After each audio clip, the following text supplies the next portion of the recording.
राधे राधे बच्चों, आपकी पढ़ाई अच्छी चल रही होगी। आज हम क्या करते हैं कि 12th में जो बायोलॉजी के बोर्ड एग्जाम में पूछे गए ऑब्जेक्टिव क्वेश्चंस है, बहुविकल्पीय क्वेश्चंस पूछे गए हैं, उन क्वेश्चंस का हम रिवीजन करेंगे। ठीक है, आपका समय बचाने के लिए मैं ये करूंगी कि मैं क्वेश्चन रिवाइज करूंगी और उसके बाद में डायरेक्ट आपको आंसर दूंगी। आप जब मैं क्वेश्चन बोलूंगी तो उससे पहले पहले आपके माइंड में उसका आंसर आ जाना चाहिए, जिससे कि आप अपनी प्रिपरेशन को चेक कर सकते हैं। ठीक है, और चूंकि मैं डायरेक्ट आंसर दूंगी, आपको ऑप्शन नहीं दूंगी, जिससे आपका कम समय में ज्यादा से ज्यादा रिवीजन हो जाएगा। तो चलिए फिर हम स्टार्ट करते हैं।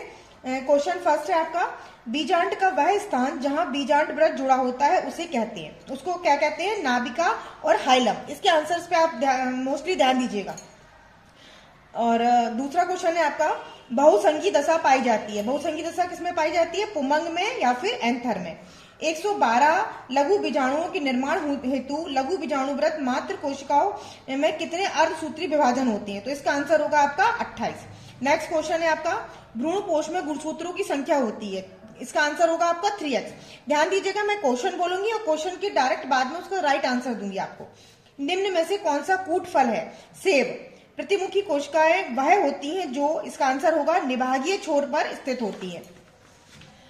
नेक्स्ट है आपका कि इसमें पूछा गया है कि एक क्वेश्चन कुछ इस तरह से पूछे जाते हैं कि क्वेश्चन दिया जाएगा आपका और अभिकथन और कारण दिया जाएगा। ठीक है, तो इसमें इसका आंसर आपको कैसे देना है आप इसको जानते हैं, फिर भी मैं आपको बताऊंगी। अभिकथन दिया हुआ है आपका कि आवृत बीजों की एक प्रारूपिक लघु बीजाणुधानी साधारणतः 4 वित्तीय परतों से घिरी रहती है, बाहरी त्वचा, अंतस्त्वचा, मध्य परत व टैपिटम। और उसका कारण दिया गया है, बाहरी 3 वित्तीय परतें सुरक्षा का कार्य करती हैं और पराग को मुक्त करने के लिए परागकोश के प्रस्फुटन में सहायता करती है। ठीक है, तो अब इसमें आंसर इस तरह के क्वेश्चन में आपको लिखना है। इसका जो आंसर है वो मैं बता रही हूँ, ए तथा आर दोनों सही है, परंतु आर ए की सही व्याख्या नहीं करता है। ठीक है, तो इस तरह के क्वेश्चन आपके बोर्ड एग्जाम में पूछे जाते हैं। डबल निषेचन की क्रिया, यह द्वय निषेचन क्रिया होती है, किसमें होती है? आवृत बीज में होती है, जिनको हम लोग एंजियोस्पर्म भी बोलते हैं। और कुछ आपको फ्रूट्स दिए जाएंगे क्वेश्चन में, मान लीजिए जैसे कि सेब, स्ट्रॉबेरी, अखरोट और आम। ठीक है, तो इसमें से आपको, अगर आप जानते हैं कि आवासीय फल और सत्य फल क्या होता है, तो आप पहचान के बता सकते हैं कि इसमें से और क्या ये आवासीय फल कौन सा है और सत्य फल कौन सा है। एक चीज और ध्यान दीजिएगा, जब भी बहुविकल्पीय प्रश्न पूछे जाते हैं तो उसमें आप इस चीज पे ध्यान दीजिएगा कि ये फल नहीं है। ठीक है, तो नहीं अगर पूछा गया है तो हम लोग क्या करते हैं कि जल्दबाजी में उसके आंसर में नहीं पे ध्यान नहीं देते हैं और इस तरह से हमें आता हुआ क्वेश्चन गलत हो सकता है। तो आप क्वेश्चन को बहुत ध्यान से पढ़िएगा। अभी हम आगे रिवीजन करते हैं। भ्रूण कोश की कोशिकाएं होती हैं, कैसी होती हैं? त्रिगुणित होती हैं, जिनको हम लोग ट्रिप्लॉइड भी बोलते हैं। टैपिटम परत का कार्य होता है, टैपिटम परत जो होती है उसका लेयर का क्या कार्य होता है? पराग कणों को पोषण देना। भारतीय भ्रूण विज्ञान के जनक हैं कौन से साइंटिस्ट हैं? प्रोफेसर माहेश्वरी। ध्यान दीजिएगा, प्रोफेसर माहेश्वरी जो हैं भारतीय भ्रूण विज्ञान के जनक हैं। ये सारे क्वेश्चन जो मैं आपको बता रही हूँ ये सारे बोर्ड एग्जाम में पूछे गए बहुविकल्पीय प्रश्न है 12th के क्लास के लिए। एक प्रारूपिक आवृत बीजी परागकोश में लघु बीजाणुधानियों की संख्या कितनी होती है? 4। 200 लघु बीजाणुओं के निर्माण के लिए लघु बीजाणु मात्र कोशिकाओं में कितने अर्धसूत्री विभाजन होंगे? इसका आंसर होगा 50। सेल्विया में परागण होता है, सेल्विया में कैसा परागण होता है? सेल्विया में कीटों के द्वारा, इंसेक्ट के द्वारा परागण होता है। निम्नलिखित में से किसमें कीट परागण होता है? ऑप्शंस आपके पास होंगे, पर मैं आपको डायरेक्ट आंसर बता रही हूँ, इसलिए मैं बता रही हूँ इसका आंसर होगा अंजीर। अंजीर में कीट परागण होगा। यदि किसी पौधे की पत्ती की कोशिकाओं में गुणसूत्रों की संख्या 24 है, क्रोमोसोम नंबर कितना है? 24 है, तो उसमें भ्रूणपोष में गुणसूत्रों की संख्या होती है 36। निभाग पाया जाता है, निभाग कहां पर पाया जाता है? बीजांड में पाया जाता है। पुष्पीय पादप का कौन सा भाग अवड़ित होता है? ऑप्शंस आपको दिए हो गए होंगे, तो जो उसका आंसर है वो उसमें है आपका नर युग्मक। द्विनिषेचन का तात्पर्य है, तो एक कई डेफिनेशन है जिसमें से मैं जो राइट डेफिनेशन है वो मैं आपको बता रही हूँ। डबल फर्टिलाइजेशन या द्विनिषेचन क्या होता है? एक नर युग्मक का अंडकोशिका से तथा दूसरे का द्वितीय केंद्रक से संयोजन जो होता है वो द्विनिषेचन कहलाता है। वेल्सनेरिया के पौधे में परागण किस माध्यम से होता है? जल द्वारा। हमेशा याद रखिएगा, वेल्सनेरिया का जो पौधा होता है उसमें परागण किसके द्वारा होता है? जल द्वारा होता है। घास परिवार में बीज पत्र को क्या कहते हैं? जो घास की फैमिली होती है उसमें बीज पत्र को हम लोग बोलते हैं प्रसल्क। ठीक है, अच्छा मैचिंग के लिए कुछ आते हैं, मैं उसका राइट आंसर आपको बता रही हूँ। जो द्विनिषेचन की क्रिया होती है वो किसमें होती है? एंजियोस्पर्म में होती है। भ्रूणकोश क्या होता है? ट्रिप्लाइड होता है, त्रिगुणित होता है। चालजा जो होता है वो अगुणित यानी कि हेप्लाइड होता है। परागकण की जो परत होती है उसको बोलते हैं हम लोग स्पोरोपोलेनिन। इनमें से कौन परागण में पाए जाते हैं? ठीक है, परागण की क्रिया में क्या होता है? तो जो ऑप्शन है उसमें 2 मेल गैमीट पाए जाते हैं। एक परागकोश में परागधानियों की संख्या कितनी होती है? 4। ये क्वेश्चन बहुत पूछा गया है, हमेशा ध्यान।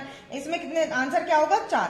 परागकण पुष्प के किस अंग के भीतर निर्मित होते हैं? परागणों का निर्माण कहाँ पर होता है? लघु बीजाणु धानी के अंतर्गत होता है। निम्न में से किसकी मौजूदगी के कारण परागकण जीवाश्म के रूप में अच्छी तरह संरक्षित होते हैं? तो यहाँ पर जो परागकणों का संरक्षण होता है वो स्पोरोपोलेनिन के कारण होता है। ध्यान दीजिएगा, इसका आंसर क्या होगा? स्पोरोपोलेनिन के कारण। जल परागित प्लांट का नाम क्या है?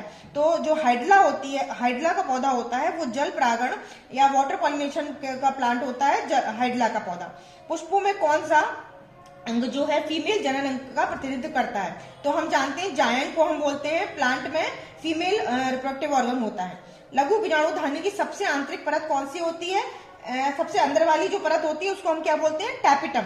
आवृत बीजी के भ्रूणकोश है ट्रिप्लाइड। हमेशा आवृत बीजी का जो भ्रूणकोश होता है त्रिगुणित होता है। लघु बीजाणु धानी की किस परत की कोशिकाएं द्विकेंद्रीय होती हैं? टैपिटम की कोशिकाएं होती हैं। परागकण की बाहरी चोल किससे बना होता है? इसका जो इस लेयर का नाम क्या होता है? स्पोरोपोलेनिन। ठीक है, तो ये आप इस तरह से आप इसके जो मैं डायरेक्ट आंसर देती जा रही हूँ, जिससे आप अपने आंसर्स को मिलाइए और ऑब्जेक्टिव क्वेश्चन का रिवीजन करते चलिए। ठीक है, नेक्स्ट जो लेसन है आपका मानव जनन, उसका हम लोग ऑब्जेक्टिव क्वेश्चन देखते हैं। शुक्राणु तथा अंड युग्मनज बनाने में अलग अलग भूमिका निभाते हैं। निम्न में से कौन सा कथन उनकी भूमिकाओं के बारे में सही है? तो जो सही है वो मैं आपको बताती हूँ। शुक्राणु अधिकांशतः माइटोकॉन्ड्रिया का योगदान देता है। शुक्राणु व अंड दोनों अगुणित केंद्रक का योगदान देते हैं। और स्त्रियों में आतर्व चक्र, जिसको हम लोग मेंस्ट्रुअल साइकिल भी कहते हैं, कितने दिन की होती है? 28 से 29 दिन की होती है। टेस्टोस्टेरोन हार्मोन का स्रावण कहाँ से होता है? लीडिंग कोशिका के द्वारा होता है। वह प्रक्रिया जिसके द्वारा स्पर्म शुक्रजनक नलिकाओं से मोचित होते हैं कहलाती है शुक्राणुजनन। ठीक है, तो अब ये ऑब्जेक्टिव क्वेश्चन की डायरेक्ट आंसर मैं आपको दे रही हूँ, आप इसको रिवीजन के द्वारा इसमें आप लोग रिवीजन करते चलिएगा। निम्नलिखित में से पुरुष से संबंधित है वैक्सोटॉमी और स्त्री से संबंधित है ट्यूबेक्टोमी, और जो HIV वायरस होता है वो एड्स का वायरस होता है। टेस्ट ट्यूब बेबी जो है कौन से साइंटिस्ट ने बताया? Robert Edwards. ठीक है, तो ये ऑब्जेक्टिव क्वेश्चन का मैं डायरेक्ट आपको आंसर दे रही हूँ, जिससे कि आपका कम समय में ज्यादा से ज्यादा रिवीजन हो सके। अब आपका नेक्स्ट चैप्टर है आपका वंशागति तथा विविधता के सिद्धांत। इसमें क्वेश्चन के आंसर मैं आपको बताती चल रही हूँ। ऑब्जेक्टिव क्वेश्चन है। आनुवांशिकी जीव विज्ञान की वह शाखा है जिसके अंतर्गत अध्ययन किया जाता है। किसका अध्ययन किया जाता है? आनुवांशिकता एवं विभिन्नता का। ठीक है, आंसर पे ध्यान दीजिएगा। वंशागति की इकाई है, जीन जो होती है वंशागति की इकाई है। इसका आंसर क्या होगा? जीन। गुलाबी पुष्प वाले गुलाबास में स्वनिषेचन से प्राप्त प्रारूपी अनुपात होगा। तो इसमें जो गुलाबास वाला जो एक्सपेरिमेंट किया गया था उसमें अनुपात कितना होता है? 1:2:1 का। नेक्स्ट है आपका, जैसे मैंने बताया था, अभिकथन और कारण दोनों के लिए पूछा जाता है। तो उस तरह के क्वेश्चन को कैसे पूछा जाता है? एक और क्वेश्चन है जो हम देख लेते हैं। अभिकथन दिया गया है आपका, ABO रक्त समूह तंत्र मल्टीपल एलिल्स का एक अच्छा उदाहरण प्रस्तुत करता है। इसका कारण दिया गया है, ABO रक्त समूह तंत्र में जब IA व IB एलिल्स एक साथ उपस्थित होते हैं तो वे दोनों अपने स्वयं के प्रकार को अभिव्यक्त करते हैं। तो ये अभिकथन और कारण वाला आंसर दिया गया है। तो इनमें आपको बताना पड़ेगा कि A सही है या R गलत है, या किस तरह से। तो इस क्वेश्चन में जैसे कि A तथा R दोनों सही है, परंतु R A की सही व्याख्या नहीं करता है। ये आप तब कर सकते हैं, तब समझा सकते हैं इसको जब आपने उसको डीप में पढ़ा होगा। अच्छा, नेक्स्ट क्वेश्चन है आपका, मंगोली जड़ता किसके कारण होती है? ये बहुत ही इंपॉर्टेंट क्वेश्चन है। मंगोली जड़ता के बारे में हमेशा पूछा जाता है, तो इसमें आप ध्यान रखिएगा। इसका आंसर है 21वीं जोड़ी के अलिंग सूत्रों में की एकाधिक सूत्रता का, यानी कि इसमें एक गुणसूत्र बढ़ जाता है। 21वीं जोड़ी गुणसूत्र में एक गुणसूत्र बढ़ जाता है।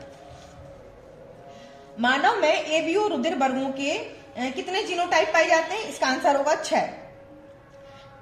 X संलग्न जीन्स पाई जाती है X गुणसूत्र के विषमजात भाग में। गुणसूत्रों का निर्माण होता है यूक्रोमेटिन में। द्विसंकर टेस्ट कॉस्ट का अनुपात कितना होता है? 9:3:3:1।